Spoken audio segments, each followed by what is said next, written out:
just finally about done.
almost done. Just got 3 bobby pins to go. Once I get past there, I am done with this part. Then I just gotta stitch the pockets into place. Do some anchor stitches down the legs. Gut the pair for some extra material.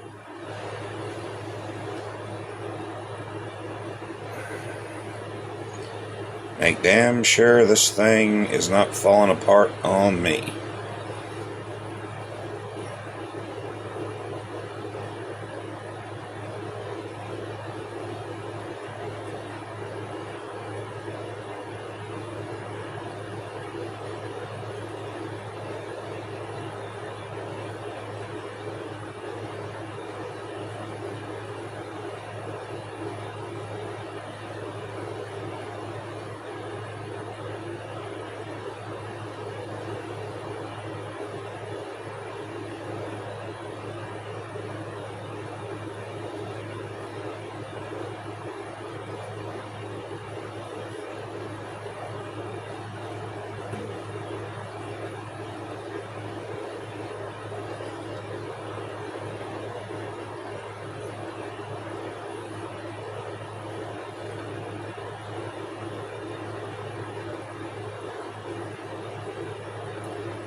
Probably get past here and then just call it a night.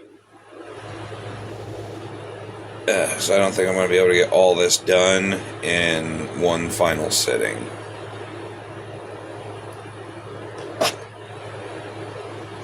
Yep, probably just go till the thread runs out.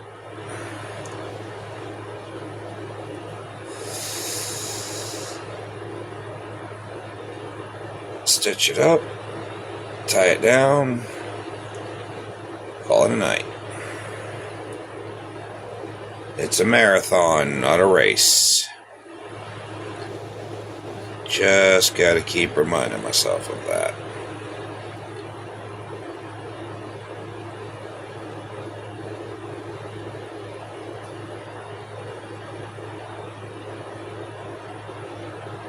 Also, I gotta keep these stitches as close as I can. Make sure they're properly anchored.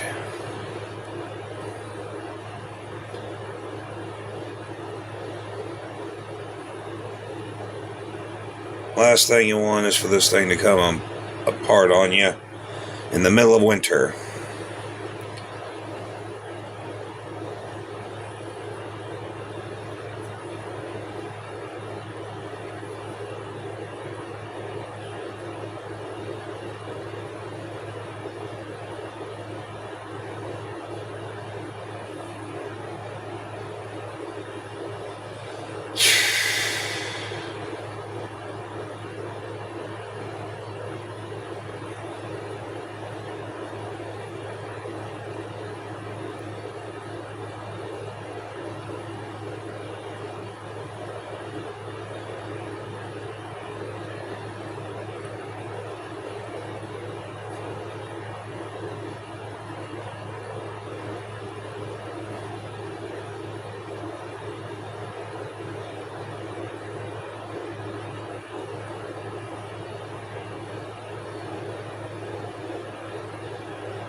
All right.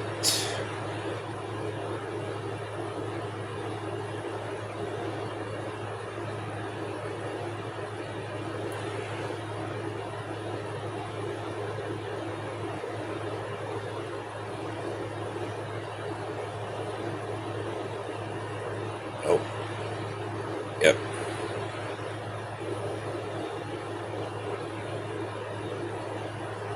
Okay.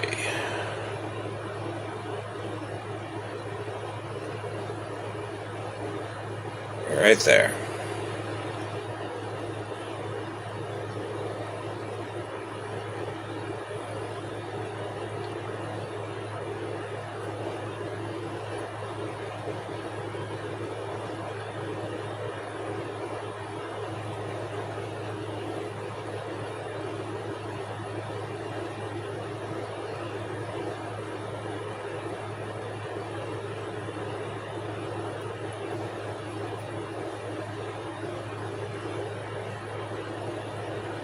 I'm going to put this right through here so that will stay in place.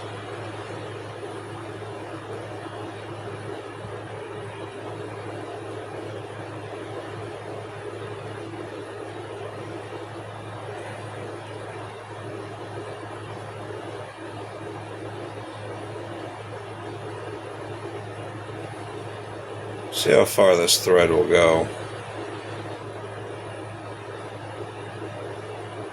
I can get it getting tangled. 3.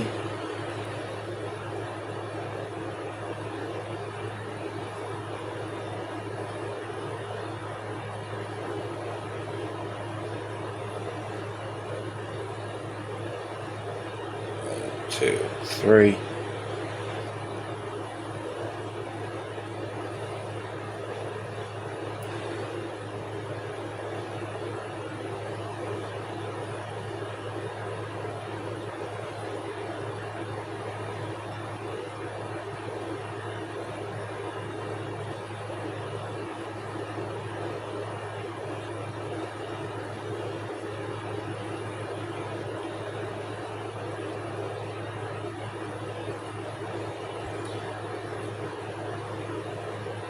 Alright.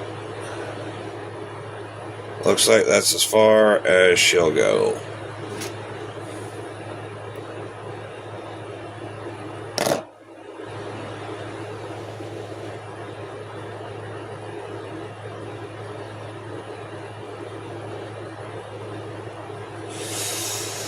Okie dokie.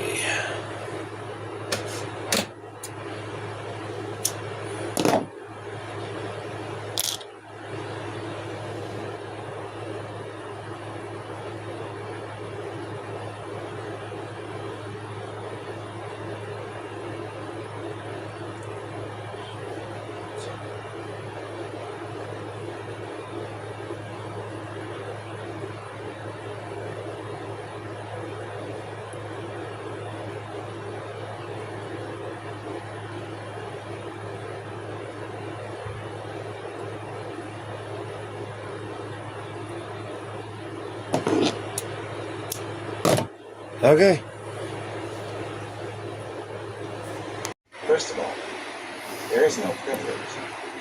She's trying to say that the statements she made were in the course of a police investigation, therefore they were made during a judicial proceeding. A police investigation isn't a judicial proceeding. Judicial proceeding implies something going on in court. I'm not going to go through this because it just, she just doesn't, like I said, she doesn't get it. She does not understand the law. And she's done herself terrible disservice by not getting counsel to help her. Basically, Ashley Guillory has psychopathia. She doesn't even have the tiniest bit of credible evidence to lend any kind of legitimacy to what she's saying. The fact that she tried to help solve the crime, it might make a good TV show, but the reality is the police didn't need her help because they had the evidence they needed to arrest the suspect. Whether or not Ashley Gillard agrees with the evidence doesn't matter. Just because she chooses to impose herself into the police investigation does not make her somehow a part of the investigation. And she says a whole bunch of nonsense, and she says that, you know, the litigation and the court basically are not entitled to any respect, which I'm sure winning big points with the judge. And then her prayer for relief, which is like the cherry on top of the ship cake. She's asking the court to award Ashley Gillard all court-related fees. As far as I know, she hasn't had to pay anything. She doesn't have a lawyer. What fees is she talking about? She didn't have to pay to file anything. The plaintiff paid to file a case. I don't know what she's talking about. And she wants sanctions pursuant to Rule 11C in the amount of $1 million. Certainly a number that she pulled out of her ass, because she doesn't have any evidence, I imagine, to support where she's getting that figure from. And that's where we stand.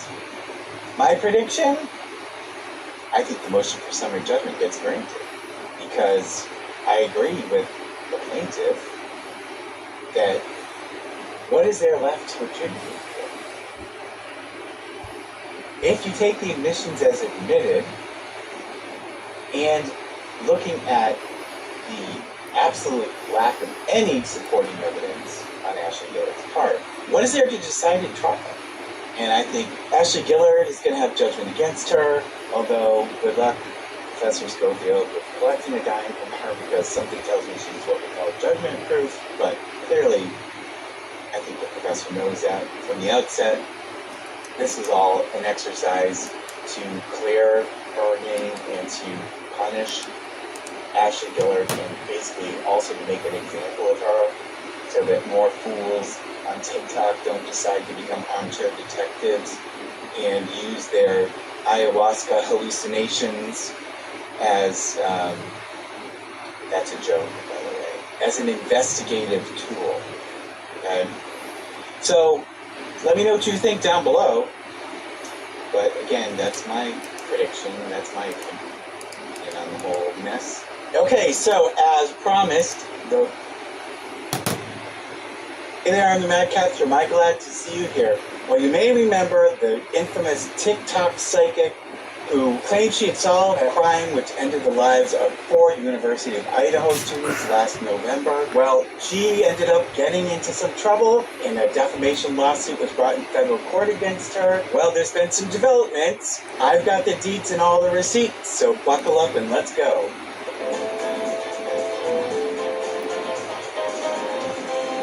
Sybil is upstairs taking a nap, but I'm here with Cedric. Cedric says, please like and subscribe. Cedric, say hi. We'd really appreciate it. Also, before we get started, I would like to thank Emma H., who bought me a coffee. I would like to thank Jamie, who bought me 3 coffees. And I would like to thank Not Anonymous, who bought me 5 coffees in this past week. So thank you guys so much. I really appreciate that. The link's down below for the coffees, which are the only thing that's for me. And then there's also the cat's wish list on Amazon. But let's talk about what's going on with this bananas TikTok psychic.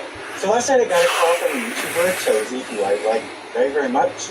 And he brought to my attention that he had heard that there were some developments in that TikTok psychic defamation case. So we logged on to the federal court website and I took a look, and sure enough, there had been a motion to dismiss the bizarre counterclaims of the TikTok psychic, Ashley Gillard, who made over 100 TikToks claiming basically that she had solved the untimely deaths of these 4 students, and that she knew the whole story and began to spin this bizarre sort of fan fiction is the only way I can describe it, where every day, sometimes more than once a day, she basically was like, almost like she was writing a novel. She had this psychic vision that, you know, there was this professor at the University of Idaho who had an illicit relationship with one of the students, and that the professor had hired someone basically to put out a hit on that student, and it ended up that 4 students lost their lives tragically,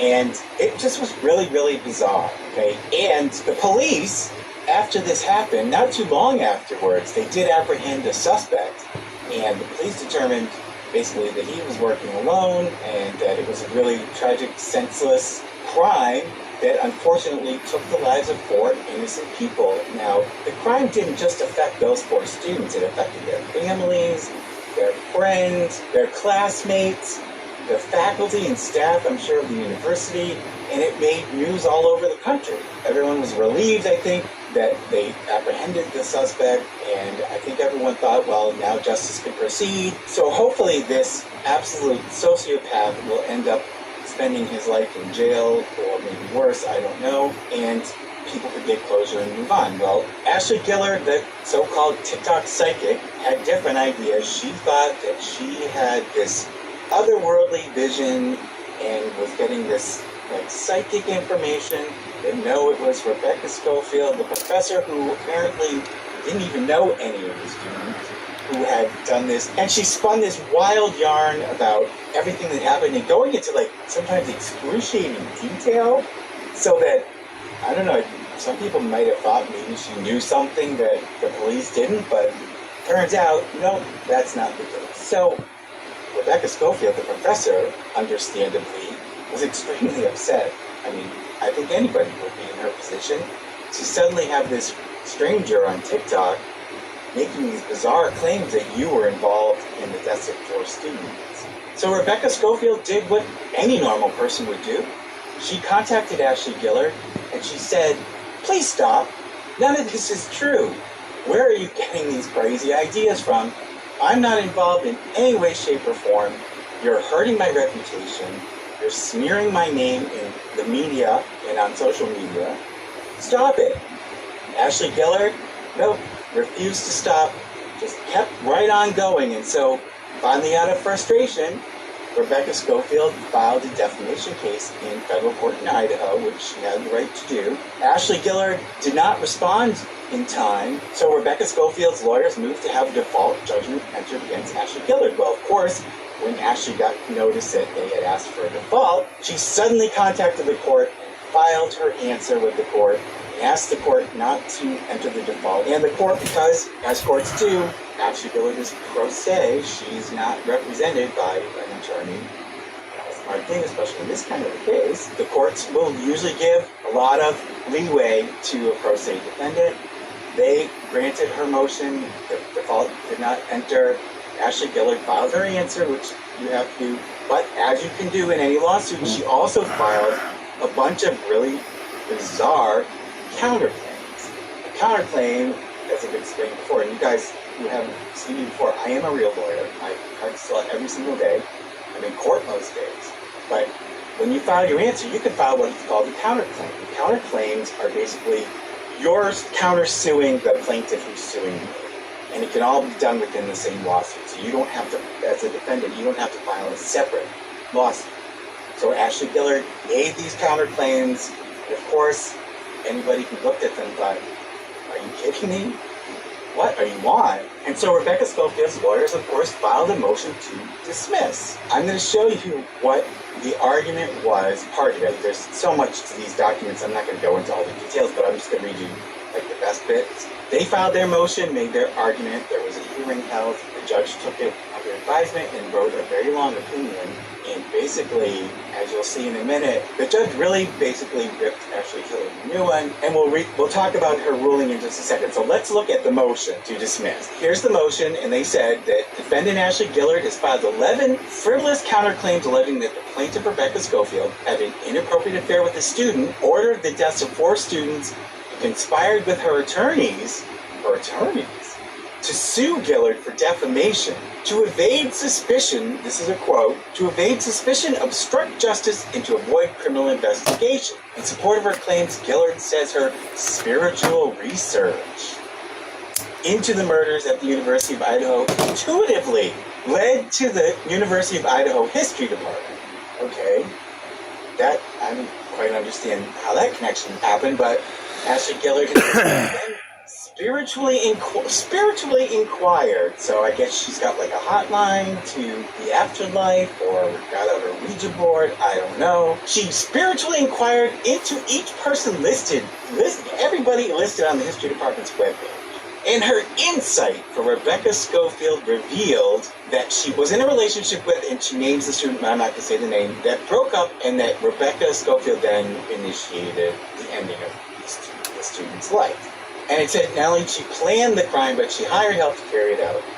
And then the attorney says, in other words, Gillard made up the whole story, which, clearly, unless she can prove that she has a connection to the afterlife, that there's some spirit investigator who's giving her this information. It says Gillard's claims all fail because they rely on implausible, to say the least, and factually deficient allegations. The claims also fail to properly allege the pertinent legal elements. So in other words, the law requires certain things in order for you to prove a claim.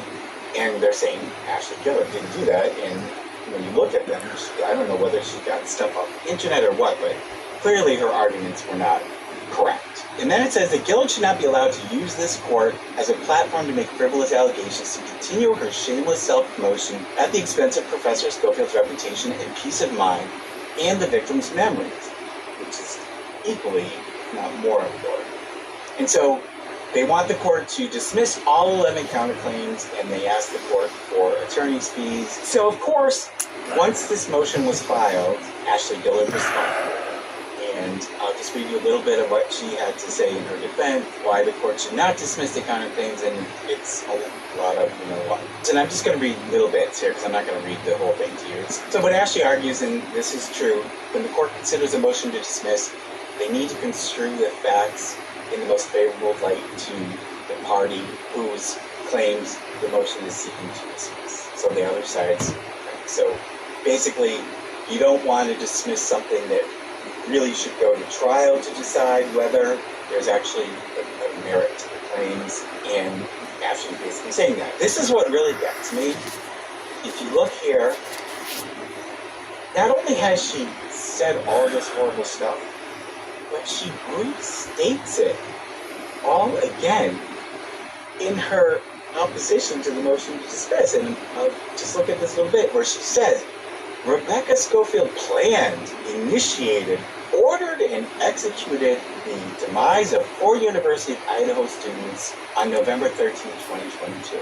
And she went undetected by the Moscow police, that's the town, by the Moscow Police Department, Idaho State Police, and FBI detectives who were assigned to the case. So she basically hid in the shadows from all of these skilled and experienced law enforcement professionals. And it said that Ashley Gillard used her psychic abilities, spiritual acuity, and investigative skills, apparently she's more skilled than the FBI, to uncover the motive and details that led to the deaths of the students. She posted her findings on social media and reported it to the FBI tip line. Clearly, she must be mentally ill. And I'm saying that in all seriousness, she must be mentally ill. It does not make sense why any rational person would take something this far. It says to stop Ashley Gillard from being taken seriously and to silence her, Rebecca Schofield and her attorneys filed a lawsuit against Ashley Gillard with 2 frivolous claims for defamation. Rebecca Schofield initiated the lawsuit with full knowledge that she was responsible for the deaths of the 4 students, with the intent to embarrass, harass, humiliate, and discredit Ashley Gillard. I'm not going to read anymore because it's so stomach-turning. Basically, she's saying, well, it's all true. And of course, the only evidence that she points to in any of this is her psychic ability and her intuition.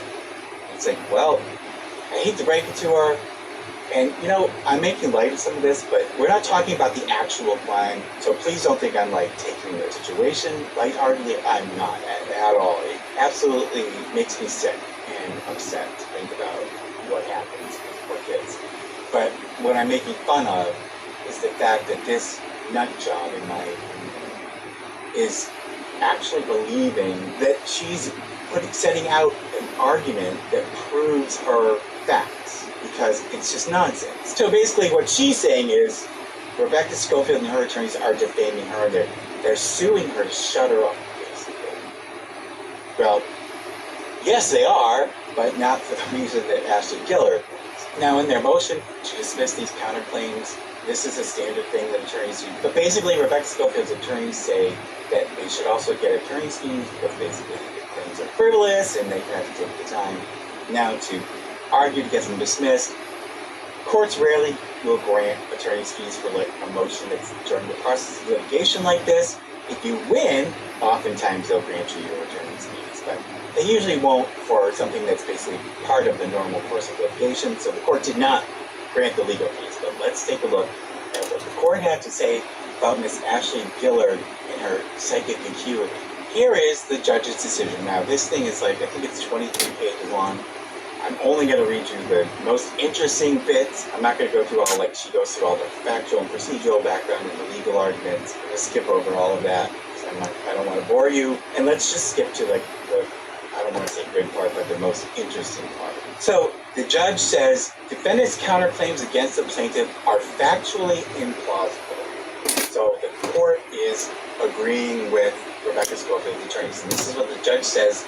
Defendant responds to plaintiff's defamation claims against her, that's Ashley Gillard, responds by going on the offensive, which she basically did, as I was reading to you what she's re-alleging all of this crap again, attacking, again, Rebecca Schofield, alleging that the claims, as well as statements made by plaintiff's counsel to the media about the claims, basically, her attorneys had said to the media this is all nonsense. And so Ashley's saying, oh no, it wasn't nonsense to be defamed. Ashley's saying that those statements are themselves defamatory and brought by plaintiff to systematically deprive defendant of her constitutional.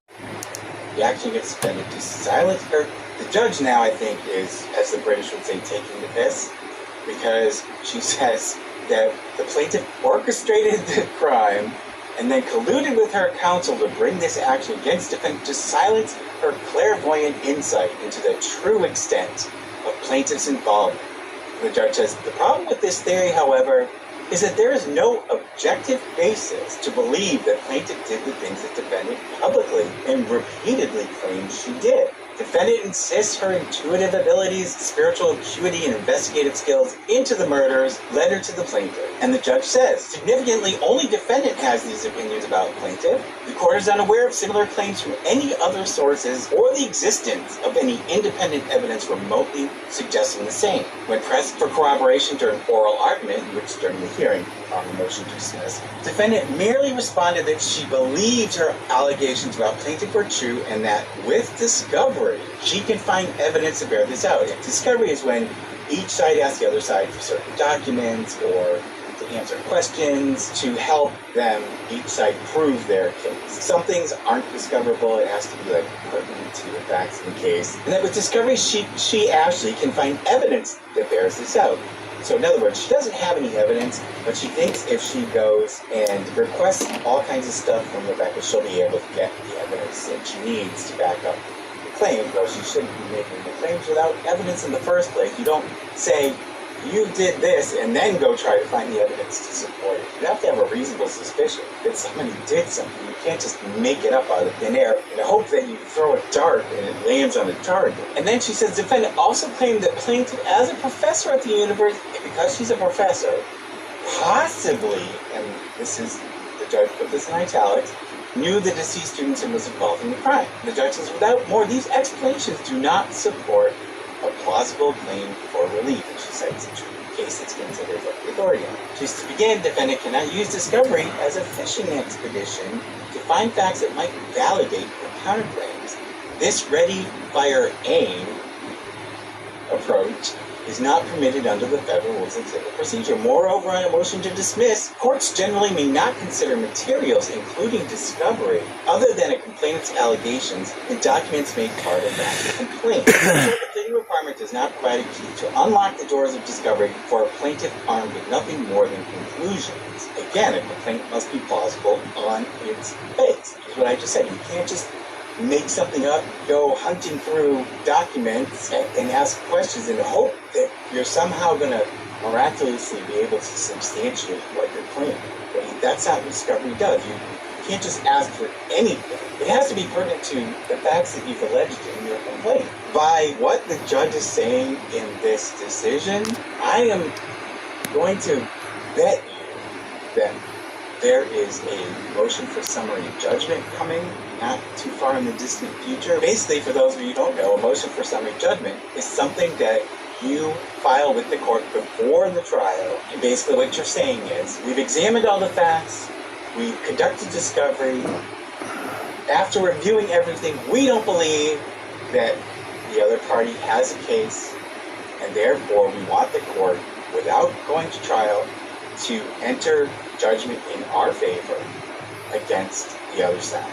Nip it in the bud before you actually get to a full-blown trial. And those types of motions, they're more likely not to succeed on the balance, in my experience, because you really have to have that ironclad evidence and ironclad argument for why a trial is absolutely not going to bear out what the other side is claiming that you basically did. Based on the judge's writing here, it's clear to me the judge has looked at this whole case and goes, this is all BS. There's absolutely nothing here that is meritorious. I guarantee you, coming up in the not-too-distant future, once the ridiculous discovery is concluded, Rebecca Schofield's attorneys are going to file a motion for summary judgment. There's absolutely not a scintilla of evidence to support what Ashley Gillard has alleged Rebecca Schofield did.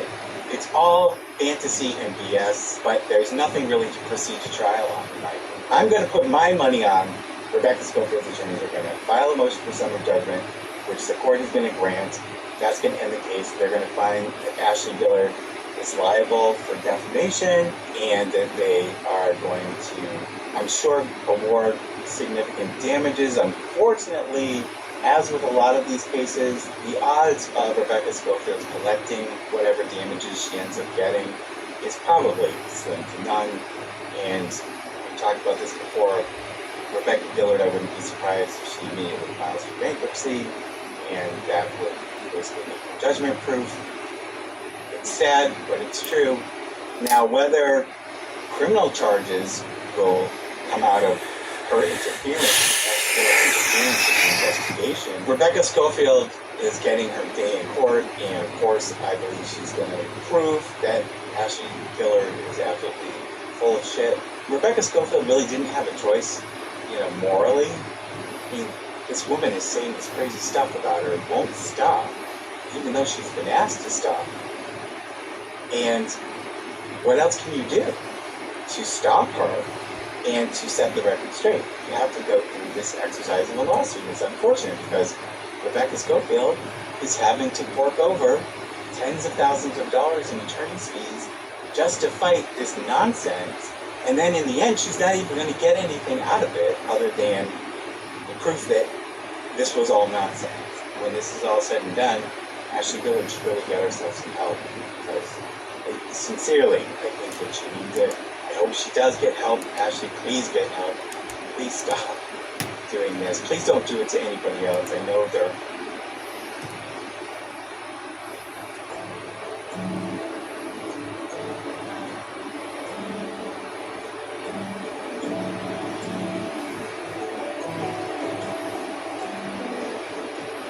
When I'm weak, that's when I'm strong. When I'm barely holding on. Hey there, I'm the Mad Catcher. I'm glad to see you here. Well, the TikTok psychic just doesn't know how to take no for an answer. She's seemingly now really annoying the court and the judge. We've got a new decision that did come down after my last video. I'm going to go over it with you briefly. You know me, I've got the deets and all the receipts, so buckle up and let's go.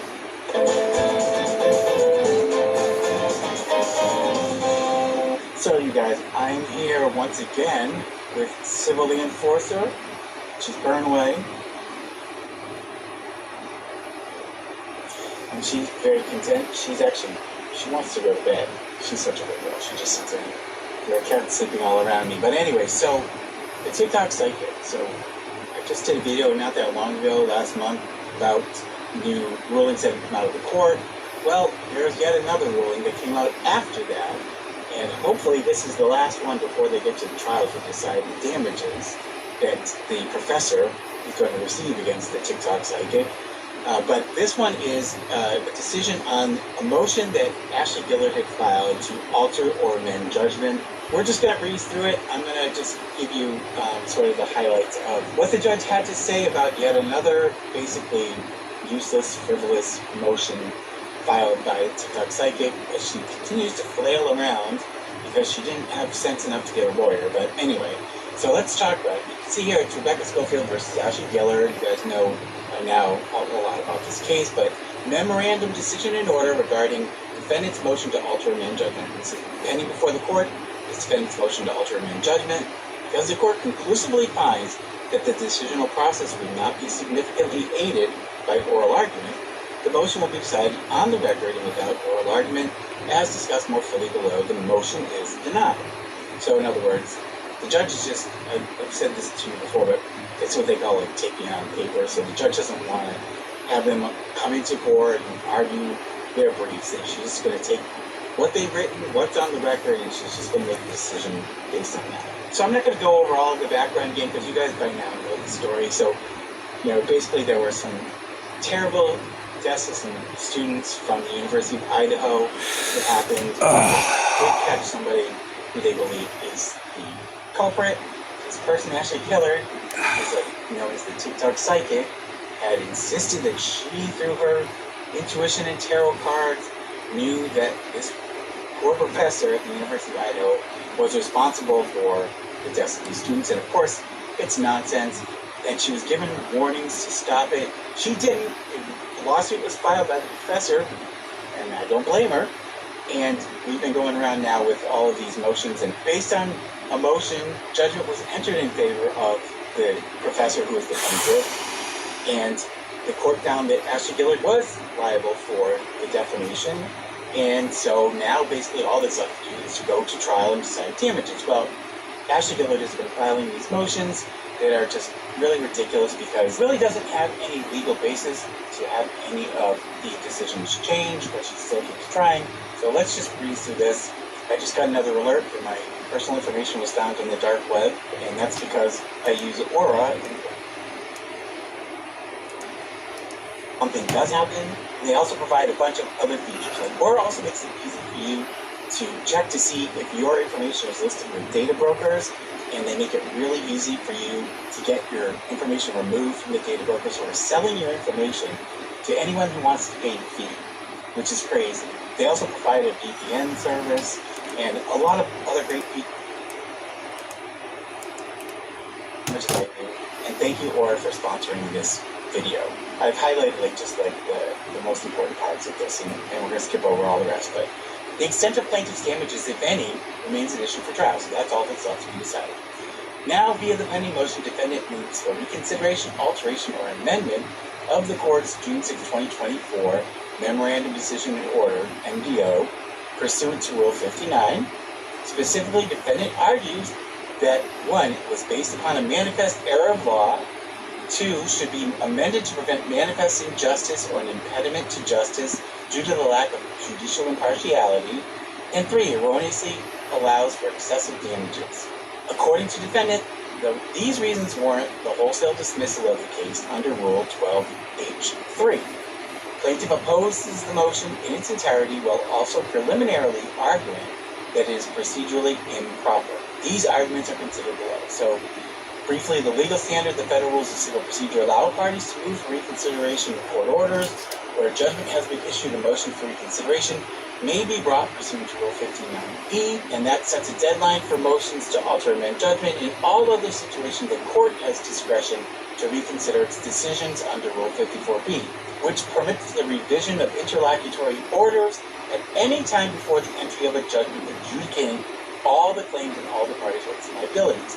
In addition, district courts possess the inherent common law authority to rescind or modify any interlocutory order so long as the court retains jurisdiction over the matter. Screw it. Motions for reconsideration, however, are appropriate only in rare circumstances. So what the court is saying is there has to be some glaring error of law or some other legal basis for the court to reconsider a decision that it's made, and the court is basically saying that Ashley Gillard hasn't presented anything that would change the court's mind. It says the major grounds that justify reconsideration involve an intervening change of controlling law, the availability of new evidence, or the need to correct a clear error or prevent manifest injustice. A motion for reconsideration is not an opportunity to rehash issues already addressed or advance arguments that could have been raised earlier. In other words, the motion for reconsideration should do more than simply restate the position that was unsuccessfully advanced by the party relating to the initial motion. Whether or not to grant reconsideration is committed to the sound discretion of the court. Okay. So now, discussion of why what she's asking for is not appropriate. Defendant's motion does not raise an intervening change of controlling law that would affect the court's MDO, nor does it raise new material facts or evidence that happened after the court's MDO. Therefore, the court finds that defendant's motion rests upon an assertion of either clear error or manifest injustice. To that apparent end, defendant raises the following specific arguments. 1. The MDO violated the First Amendment. 2. The court does not have jurisdiction relating to the deaths of the 4 University of Idaho students, which that's a criminal law matter, so it has nothing to do with the civil matter in the district court. The plaintiff does not have a valid defamation claim. 4. The plaintiff is not entitled to judgment as a matter of law. 5. The court lacks subject matter jurisdiction. 6. The MDO contains false statements of fact. 7. The court was not impartial. 8. Granting punitive damages violates Idaho law. 9. Plaintiff's complaint is barred by absolute and qualified privileges. 10. Tarot card and oracle card reading messages are not false statements of fact. I don't think the court said that they were false statements of fact, but the court basically said is you can't use that as evidence, because it's not evidence. As explained below, the court is satisfied that its MDO was not the result of clear error and did not result in manifest injustice, and the court considered the material facts presented by the parties in reaching its decision. Instead, defendant's motion ultimately asks the court to rethink what it had already thought through rightly or wrongly. So that's basically what she's asking. She's saying, well, I don't like that decision, so I want you to reconsider it and rule in my favor, which is not a basis for this kind of a motion. That is not the proper purpose of a motion for reconsideration. Defendant's motion is therefore denied. Defendant's motion is not stated as procedurally improper. The court first confronts plaintiff's argument, so the professor had filed obviously in opposition to this motion, that defendant's motion is procedurally improper under Rule 1590 because the court has not yet entered a final judgment. And the court, even though it's ruled on the defamation part, the question as to damages is going to be decided by a jury, and that has yet to happen. Rule 1590 allows parties to file a motion to alter amended judgment no later than 28 days after the entry of the judgment. There is an initial appeal to this argument, given that 59E applies to final judgments, and the court's MDO is not a final judgment. The damages haven't been litigated yet. Even so, this will not outright preclude defendant's motion. To begin, this court has applied Rule 59E to a motion for reconsideration that did not involve a final judgment. Regardless, whether under 54B, which allows courts to revise orders that adjudicate fewer than all the claims at any time before final judgment, or the court's inherent authority to correct its own mistakes in the interest of justice, the court concludes that it may entertain plaintiff's motion. I think that is an error. I think she meant defendant's motion, based as it is on a claim of clear error or manifest injustice. Yeah, I'm pretty sure it's supposed to say defendant's motion. If the court erred in its MDO, it is in the interest of justice that it be corrected. Defendant's motion will therefore be reconsidered. The MDO did not violate the First Amendment. Defendant claims that the First Amendment protects actions derived from spiritual beliefs. Defendant misunderstands the MDO. To be clear, the court takes no position on defendant's spiritual beliefs, but where those beliefs manifest in unlawful action, the court is not relegated to bystander status simply because the unlawful action might have a spiritual beginning. Such is the case here. Independent of defendant's spiritual beliefs, the court concluded that the defendant defamed the plaintiff when she publicly accused her of having an inappropriate romantic affair with a student, and then engineering that student's death along with 3 other students to cover up the relationship because those accusations had no basis in fact. All right. Addressing the shifting burdens at play